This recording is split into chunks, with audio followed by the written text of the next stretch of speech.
随着宝可梦黑白用丰富精彩的剧情、壮烈的史诗冒险和无数系统上的变革，为玩家们带来了一场前所未有的英雄之旅。没想到，当玩家们以为这就是 Game Freak 在第5世代的极限时，这次他们又为玩家带来了意料之外的革新。嘿嘿 ，Hello， 大家好，我是小易，欢迎来到宝可梦时光机。经历了堪称系列剧情之最的宝可梦黑白后，玩家们都深陷其中无法自拔，其中留下的悬念也诉说着加强版将会到来。今天的故事也将由此开始。如果你们和我一样期待的话，欢迎按赞、订阅、热推、留言，让我知道你们的支持会带给我继续前进的决心。如果各位有兴趣看上一部影片的话，都欢迎点右上角资讯卡或下方资讯栏连结，就让我们赶紧开始喽！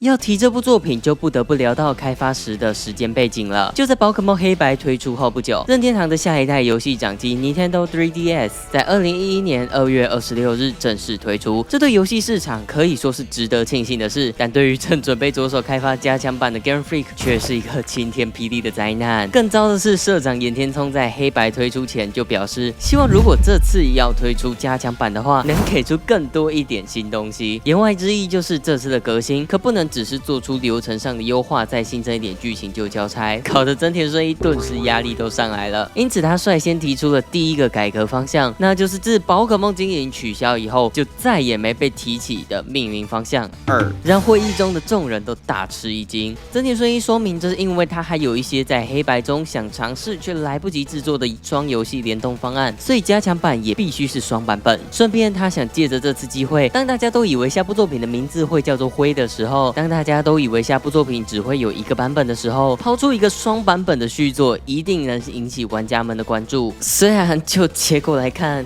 换来不少玩家们表示 Game Freak 吃相越来越难看，但也确实激起了玩家间的议论。说完后，真田顺一也决定要把这次的作品交由从未担任过总监的海野龙雄负责。虽然看起来有点像把烂摊子丢给他啦，但真田顺一表示，这是因为看见他在新津回营后，在设计组就一直担任着相当重要的位置，也有非常好的表现，所以这次才会想提拔他来担任总监，希望他能提升这次作品的视觉感。这也就是为什么在新津回应那部影片中，我会特别提到他，希望能为大家建立印象。那话说到这份上了，海野龙雄也不得不接下这重担，真田顺一则是跑到各国宣传去了。这真的不算丢下烂摊子吗？而在他思考的过程，顺便聊下其他方面吧。首先，宝可梦集幻式卡牌游戏 Online 2011年3月24日在多平台推出，让当年许多玩家有了接触宝可梦卡牌的管道。同时，这也是系列第一次推出携带装置上的游戏。不过不知道为什么只能在平板上游玩，再加上游玩的规则和实体版几乎一样，所以对新手玩家的吸引力有限。在 3DS 上，他们推出了首个软体宝可梦立体图鉴 BW， 实际上功能也确实就像名字上所说，就是能利用 3DS 3D 功能看到 3D 化宝可梦的图鉴，算是为宝可梦的 3D 化先铺了一条路，也是作为 3DS 发布后展现技术力的软体。7月16日则是同时上映了2部剧场版，比克提尼与黑英雄杰克罗姆，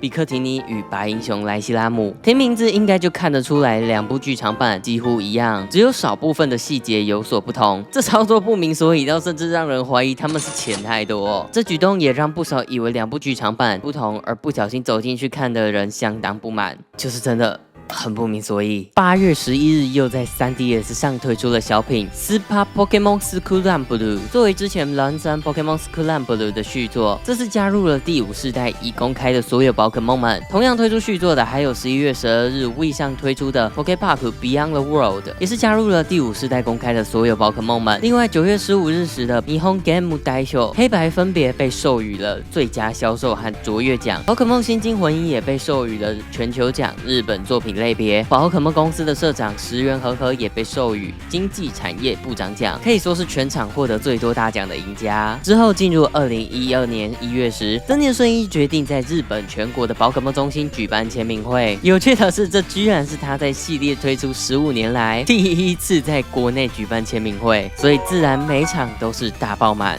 3月17日在 NDS 上还和光荣特库摩公司合作，推出相当有趣的联动游戏《宝可梦加信长的野望》，看着两种连画风都截然不同的策略游戏系列合作，属实是让人挺惊喜的组合。之后或许也能找时间多聊这部作品。而就在黑白推出不久的2010年9月26日，长期以来担任宣发的节目 Pokemon Sunday 宣布正式结束。不过没几天，新节目 Pokemon Smash 就火速接替，从2010年10月3日开始为游戏宣传，参与人员也几乎没差多少。他们就在2012年2月19日率先公布了全新剧场版球雷姆 VS 圣剑士凯路迪欧。又在隔周2月26日的节目中邀请增田顺一，首次公开了新作的标题和封面传说宝可梦的面容，之后也慢慢更新了新作的资讯内容。视角回到海野龙雄，在后续与任天堂社长岩田聪的访谈社长询问中可知，他最先做的事就是为游戏定下核心，与前作极端截然不同的共鸣，并要求团队思考如何围绕这个核心。其中最先引起他兴趣的就是关于连入的强化。上部影片有提到这地方是专门用来联动网络游戏宝可梦梦境世界，还有能和另一个版本的游戏联动，为游戏中的黑色都市白色森林招募居民。但显然他的潜力还不止于此。事实上，开发完黑白以后 Game Freak 很多人员都表示游戏中还有非常多设施，还有更多潜力。还有龙雄认为这种成员间的共鸣也非常有趣，所以他也顺着气氛提出了非常多点子。到最后他甚至有点玩开了，想出可以增加太空科幻或是浪漫等要素，反而让他自己很担心提案会过不了。实际上增田顺一也确实傻眼了一瞬间，但知道还有龙雄如何将这些狂想融合后，他也同意了这个企划。于是就在本该是淡季的6月23日，唯一一部在夏季推出的本传作品《宝可梦黑二白二》正式贩售。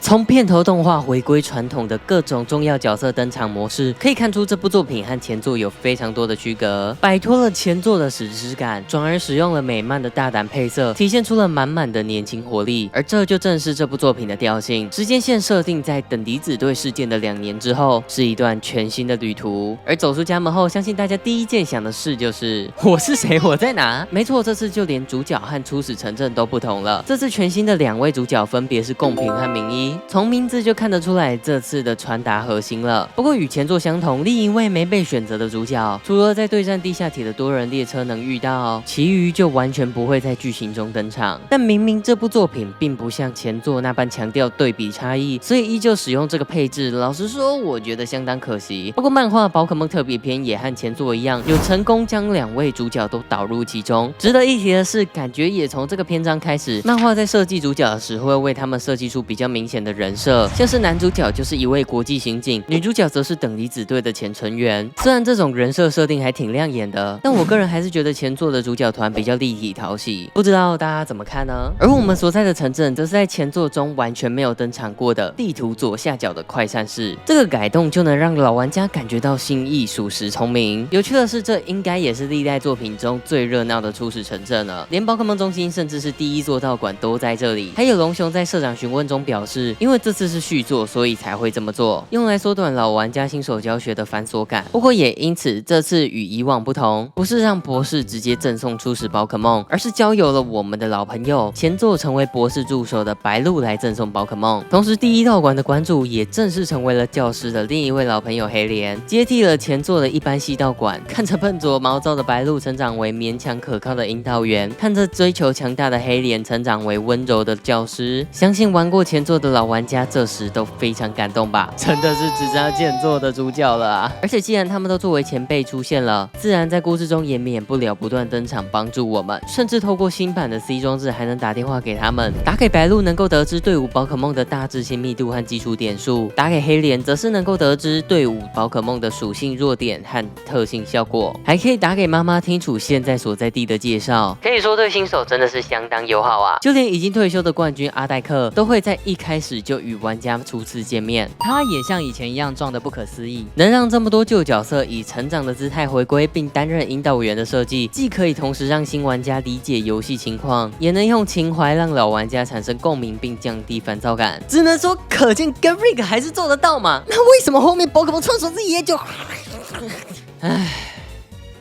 我们以后再聊。而在地图的编排上，也重新加入了旧世代的宝可梦，让第5世代才入坑的新玩家能有凑齐全图鉴的途径。同时，因为他们注意到有不少玩家没有玩梦境世界，所以无法种植树果和获得隐藏特性的宝可梦。题外话，上一集一直念错字，真的很抱歉。本作中也就新增了隐藏洞穴，在非常多地图的角落，能够捡拾到道具，也能够捕获拥有隐藏特性的宝可梦。树果的部分，他们则是将前作的寻货员改为可以多次对战。但还是维持像一般训练家一样，看到玩家就一定要开打这点，我是觉得还挺破坏节奏的。毕竟我又不是一定需要树果，所以如果能改成让玩家主动触发，我相信一定会好很多。道馆也是做出了些许更动，像是前面提到的黑莲，还有第2道馆馆主改为使用毒系的霍米加，第8道馆则是改为使用水系的西子一。至于现任的道馆馆主，原本作为第2道馆的芦荟和第7道馆的哈奇库，都因为各自的事业选择辞职。原本作为第1道馆的3曜道馆，则是因为3兄弟在前作我们不知道的时间点输给了反派等离子队的手下黑暗铁三角，自觉实力不足，才选择辞职专心开餐厅。这也就顺便解释了为什么在黑白中他们并没有在最终大决战登场，也让明明前作就登场却因为没什么戏份，所以我完全不知道该怎么介绍，只好省略的黑暗铁三角有了一点发挥空间，但请容我留到后面再继续聊他们。另外，每间道馆的解谜和装潢也都做出了更新，确保了玩家们一定都能获得新奇的体验，像是霍米加的地下乐团、小菊儿的伸展舞台、夏卡的立体双龙，全部都让我大开眼界。而且在本作中，人物登场动画也总算回归，同时宝可梦们的动画帧率也稍微调整，原因是之前有玩家反映帧数太快，像在抽搐。另外，在第2道馆所在的新城市利勇士，还新增了本作中海野龙雄和增田顺一都最喜欢的设施——宝可梦好莱坞。能在这里随着游戏游玩进度拍摄总共40种不同的电影剧本，像是前面提到的太空科幻或是浪漫等要素，甚至还有宝可梦把人派出来战斗的反转剧情，可以说是要多疯狂有多疯狂。玩家就可以在游戏中换上各式各样的服装，拍摄各式各样的电影，所以贡平和明一就成为了拥有最多2D 例会的主角。重点是这个设施不像以往的华丽大赛是毫不相关的旁支内容，好莱坞里面除了剧情互动相当有趣，里面的对战也是货真价实的。游玩中可以透过选择对话触发不同的剧情走向，进而导致面临不同的对战局面。还有开拍前会出现本次电影希望玩家做的事，其中甚至还有8个镜头内己方全灭的要求，真的是处处都令人出乎意料啊！玩家就可以借此机会熟悉对战上的一些知识。但当然，如果玩家不想按照套路出牌，也完全没有问题，只是高几率就会直接 NG 或是坏结局。但如果刁钻的达成了某些条件，还能够触发隐藏的怪异结局，让整部作品走向更加抽象的发展，也能让达成参演怪异结局的宝可梦之后登场拍摄时获得特别的出场特效，能如此完美融合娱乐惊喜和实用性，我敢打赌对战狂森本茂树一定给了不少建议。完成电影后就会看到加上背景特效的版本，还能在下一幕直接看到上映后观众的反应，临场感真的是做好做满。动画宝可梦超级愿望也有针对这个设施做出不少集数的宣传，我们也能在这里遇到已经辞职重回影坛的哈吉库，以及第1世代的超能力系道馆馆馆主纳兹。当初看到这个客串，真的是让我超级惊讶。接着我们就总算能踏上合众大都会飞云式的船啦。前座是从右侧抵达，本座改为左侧，有种异样的感觉，也带点新奇。还有龙雄在访谈中表示，这是特别做出的设计。黑白因为是第一次抵达合众，所以在设计上自然不该马上就把爆点打出来。但黑二白二既然是续作，自然也就不需要这么多顾虑，反而应该不断轰大招，让老玩家被情怀填满。事实证明了这样的设计相当成功。他们也新增了非常多前作缺少的区域，比如说黑白中的水域相当稀少，黑二白二就专门新增了一座城市在右上角，第8道馆也就因此设计成水系的。他们还专门又设计了一座水底的桥——海洋隧道，每次经过都有不同的水系宝可梦徘徊。走过一遍后，只能说我原本以为黑白的桥就已经足够震撼了，现在想想，看来还是我太小看 Game Freak 了。其他令我印象深刻的还有飞云式的下水道，就是这次重点体现季节差异的区域之一。春天和夏天必须使用冲浪，秋天和冬天则会干涸，方便探索，却也有许多区域因此无法前往。还有本来衔接双龙式的冠军之路，似乎是因为等离子城堡升起造成的地震导致道路崩坏，所以黑二白二中的冠军之路就更加曲折困难了。不止必须用上非常多的秘传招式，甚至就连黑二白二2个版本的冠军之路都有些许不同。不知道当时有多少玩家想引导游玩另一个版本的朋友走出冠军之路，结果被搞到自己爆气的，现在应该都知道了吧？都是海野龙雄的错。不过冠军之路的出口和前作一样，这点带给了和前辈们殊途同归的感觉，让我莫名感动。同样说到版本差异，自然免不了要提的就是上一代2周目经典的黑色都市和白色森林啦。不过这个地区在前作虽然也很特殊，但对单机玩家可以说是没什么用处。黑二白二就做出了优化，在这里能见到阿黛克的孙子番十郎，并在他坐镇的黑色摩天楼、白色树洞中挑战他。玩法简单来说就是结合迷宫对战、聆听线索，玩家可以从对战过的训练家打听消息，寻找正确的路线。总归一句话就是，如果没有足够的耐心和记忆力，绝对不要轻易尝试。战胜它以后，根据版本不同，它还会赠送我们不同的稀有闪光宝可梦，根本大好人一个。其他有版本差异的区域，还有前座沙漠区域4号道路的施工地，黑二已经完成开发，白二却因为发现古代遗迹选择终止。这也正好对应了2个版本双龙式的市容，还有很多与前作不同的地方，像是音乐重新混音，这里就不一一细说了，欢迎大家留言补充。接下来我想简单聊一下新增或优化的系统，比如说喷雾终于不像以前一样每次用完都要打开包包，而是会直接询问要不要继续使用了。替换宝可梦道具也不需要一直在2个选单切换了，还在背包中新开让玩家自由放置常使用物品的区域。这些设计可以说造福了往后作品的体验流程啊。本作中还有一个特别的奖牌系统，简单理解就是其他游戏的成就系统。不过仔细一想，在宝可梦甚至是任天堂的游戏中，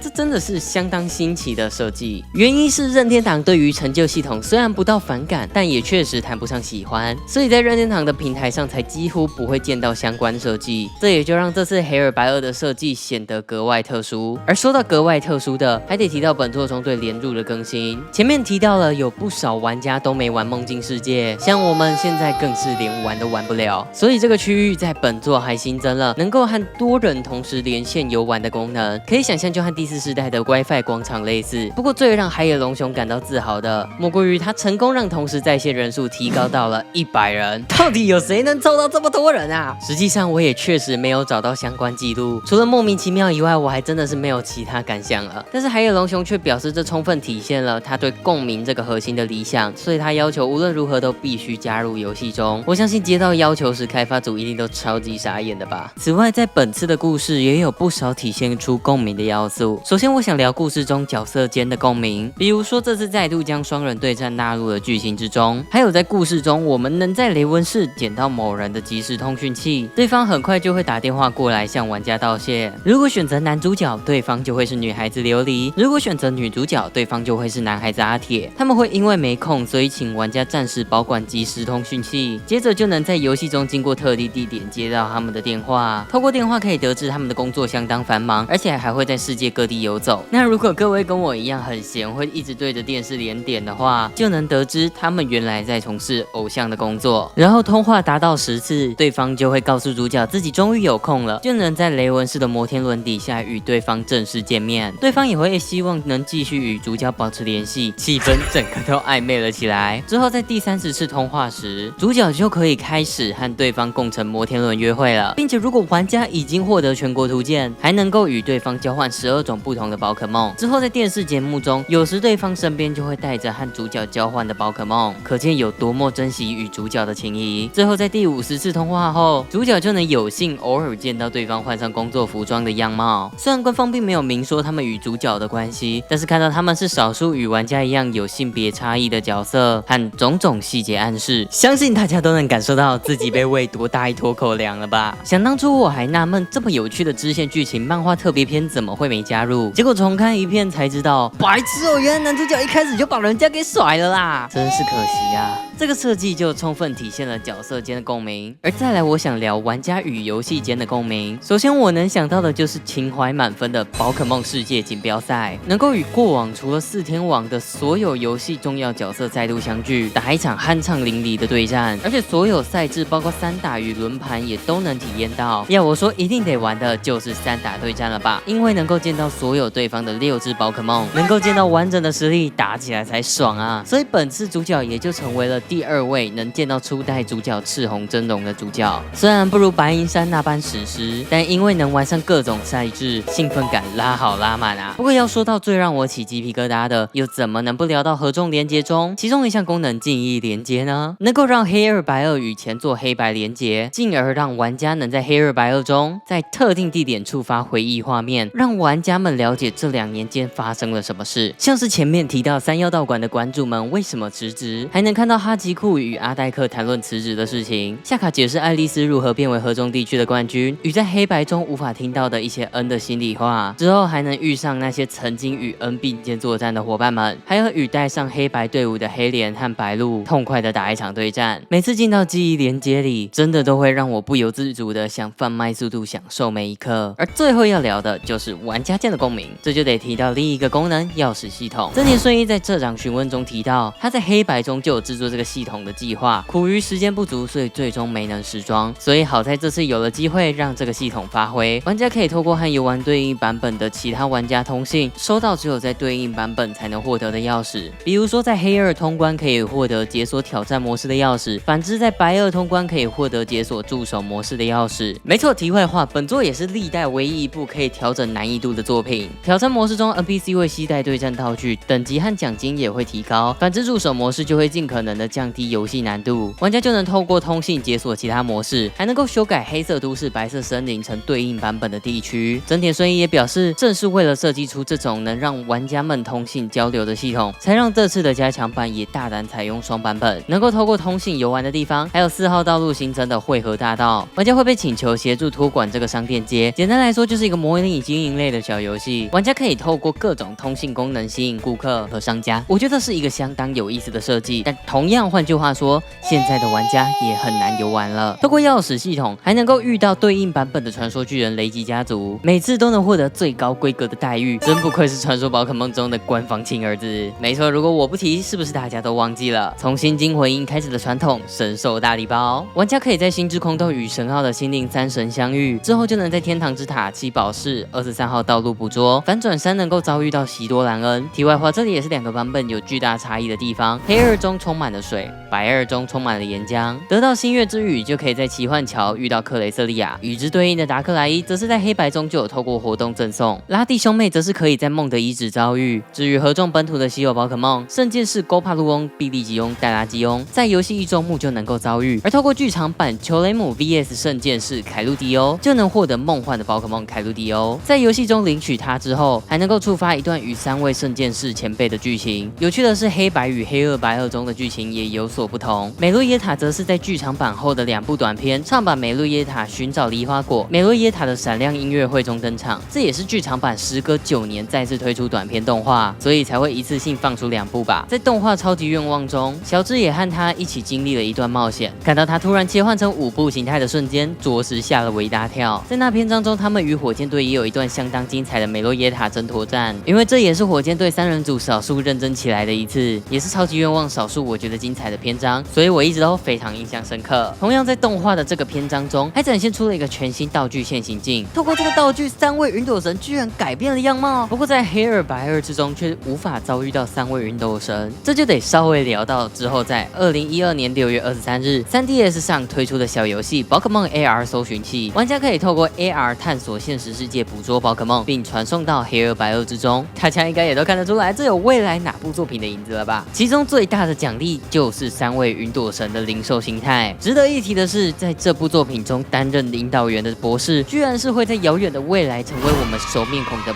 巴内特博士，想想也是相当有趣的小彩蛋。最后一位梦幻的宝可梦盖诺赛克特，则是得等到隔年2013年7月13日，在剧场版神速的盖诺赛克特超梦觉醒才能见到了。他的登场也是第一次让重系有了强大的存在。不过其实在那之前，在2012年8月11日游戏推出不久后，GF 就赠送过了一只，而且仔细看在黑二白二中登场的全新宝可梦，他们都多少有着能改变形态或能力的设计。凯路迪欧与前辈的奥义产生共鸣后改变了样貌，美露耶塔唱起了古老之歌产生了共鸣后改变了样貌，盖诺赛克特则是在科技的改造下产生共鸣后能够使出不同属性的高科技光炮，这都正好呼应了本作的核心共鸣。当然还有我特地留到最后的第3位传说之龙裘雷姆也同样如此。没错，接下来终于要聊到主线剧情的部分啦。虽然不同于前作的英雄史诗叙事那般壮烈，本作的风格回归传统的旅途冒险，但是因为时间定为前作的2年后，所以也能看到非常多人物回归与前作造成的影响。比如说本作的劲敌修，他因为小时候妹妹的扒手猫被等离子队实施无差别解放宝可梦而夺走，导致他誓言要夺回妹妹的扒手猫，并击溃等离子队，这也让他成为了首位不以成为冠军为目标的劲敌。而说到等离子队，则是在沉寂了2年后暗自卷土重来，不过组织内部也产生了不小的分歧，最终导致分裂为了2个派系，分别是遵循先王恩意志的温和派和不演了之间准备大闹特闹的激进派。7贤人中除了3位直接闹失踪，其余成员也各自站到了对立面，而一切的幕后黑手奎西斯自然也是站到了激进派。不过这只老狐狸还是像往常一样躲到了后方，永立了疯狂科学家阿克罗马作为新派系明面上的首领。阿克罗马虽然相比奎西斯单纯多了，但要论邪恶，他绝对也不落人后。事实上，我觉得他和恩正好就是处于2个极端。如果说恩是过于专注宝可梦而崇尚自然，那么阿克罗马就是相反的，过于不关注宝可梦，崇尚科技。这也就体现在这部作品中等离子队的2个派系对立上。说真的，能在探索核心的前提下，还延续前作的核心，真的只能说这次 Game Freak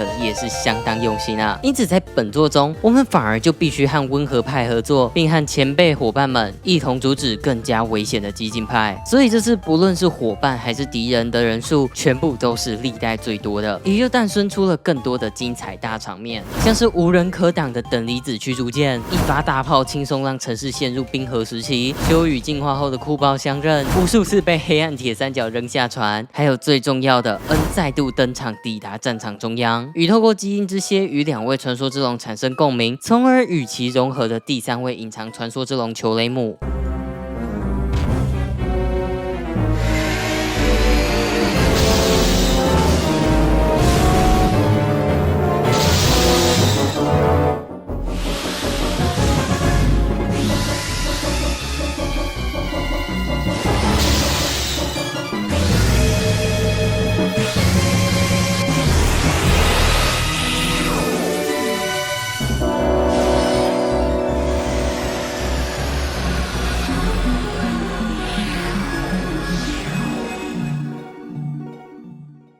为系列带来了第一次合体的宝可梦，在黑二中与杰克罗姆融合成暗黑裘雷姆，在白二中与莱西拉姆融合成艳白裘雷姆。不过非常可惜的是，虽然裘雷姆有着如此帅气的外表和特殊性，然而他实际的战斗力却始终是所有封面传说宝可梦里最糟糕的之一。专属技能冰封世界听起来超强，实际威力却超可笑。就算和2位传说之龙合体，招式也并没有变得多么特别。所以就算比起2位传说之龙，我更加喜欢他，但我也真的是很难帮他说上一句好话。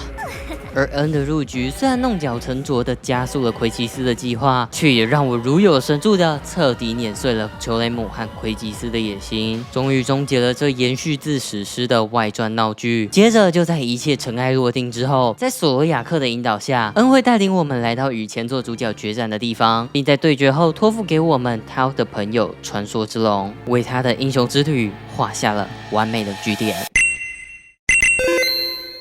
OK， 那么最后在聊到我的感想之前，如果喜欢这部影片的话，别忘了在下方按个赞、按个订阅、开启小铃铛、分享这部影片。整理资料、制作影片真的非常不容易，所以如果愿意使用，超级感谢，真的会带给我非常大的帮助。你们的支持会带给我继续前进的决心。要聊这部作品，我觉得最难去定义的问题就是，到底该把它算作是加强版还是续作了吧？以内容新增的丰富度来看，很明显应该算续作，但 Game Freak 内部却似乎是把它看作加强版，所以我也很纠结该在影片中怎么称呼它。但思考以后，还是决定以官方的称呼为主。也因为这次新增的东西实在是太丰富多彩了，所以我只能挑我印象最深刻的要素，希望大家见谅。但是如果要说我对本作最大的遗憾，就是明明是续作却没能见到前作主角的这件事了吧？我觉得是因为这次和第二时代时不同，那时前作只有赤红一位主角，所以安排他登场完全没有问题，但黑白却有2位主角，所以该如何分配才不会让玩家感到割裂就是个难题。可能是因为这样才索性给了去寻找恩这个理由，让他们彻底消失了吧？想想还是觉得很可惜。不过当然比起失望，我认为这部作品带给我的惊讶绝对是更多的。比如说我一开始以为这次也只是普通的加强版，结果 Game Freak 却直接搞出了一个续作，这一点就真的是让我足够震撼了。里面内容的丰富度更是一再让我惊讶，例如前面提到的各种新设施与地点，像本次新增的鬼屋陌生人之家，虽然没有第4世代那样令我惊艳，但因为能获得克雷瑟利亚的星月之语，所以也让我印象深刻。这次还新增了相当多载具的互动，就让我更有身处在大地区大都会的样子。像是最让我感到惊艳的就是，这次垂直式的飞机居然有用了。想当初在黑白我就一直想搭搭看，这次终于能有幸搭到，真的超爽。而且当我们完成了合众图鉴，还能在红豆山博士证与许可证后，前往甚至不在地图上的自然保护区，那里不只能遇到某些稀有又强大的宝可梦，甚至还能够定点遇到闪光的双斧战龙。即使从本作开始凑齐全图鉴后，就能获得新增的闪耀护符，还有从黑白开始和不同语系的宝可梦孵蛋，就能提高闪光宝可梦的出现概率。然而实际上几率依旧是低到可以忽略，所以 Game Freak 选在此时赠送第2世代以来第1只定点闪光宝可梦，真的是让我相当惊喜啊！时至今日，老玩家们也依旧认为黑日白2的全图鉴奖励是最好的，再加上双斧战龙是第5世代的首只宝可梦，所以由它来担任宝可梦系列第5世代与 NDS 时代的谢幕礼，真的是再好不过了。不过回归现实，也只能说真的是非常可惜。第5世代从推出开始就一直处在相当尴尬的位置，任天堂新掌机 3DS 的推出吸走了玩家的目光，即使 3DS 能够向下兼容 NDS 的游戏，体验过新时代的裸视 3D 后，除非真的相当有爱，否则宝可梦的技术落后注定成为不可忽视的劣势。再加上动画超级愿望糟糕的表现，严重拖累了本来就不被看好的第5世代。不过意料之外的是，黑日白2面对这种天崩开局，最终销量居然也来到了及格的852万，甚至刷新了当时加强版的记录。只能说或许是因为动画后期还算有慢慢起色，或许是恩的英雄故事引起越来越多玩家的好奇，又或许是海野龙雄的创新与努力创造了奇迹。无论如何，都为身处狼狈的第5世代创造了一个温柔的结局。而紧接而来 ，Game Freak 也马上得迎接下一个挑战，又来到了全面进化的时候了。那么最后有任何想聊的、想指正的、想分享的，都欢迎在下方留言和我一起讨论。希望所有古今未来的优秀作品都能被世人看见并记住。我是小易，这里是宝可梦时光机，下次就让我们在觉醒的超梦面前再见喽 ，See ya。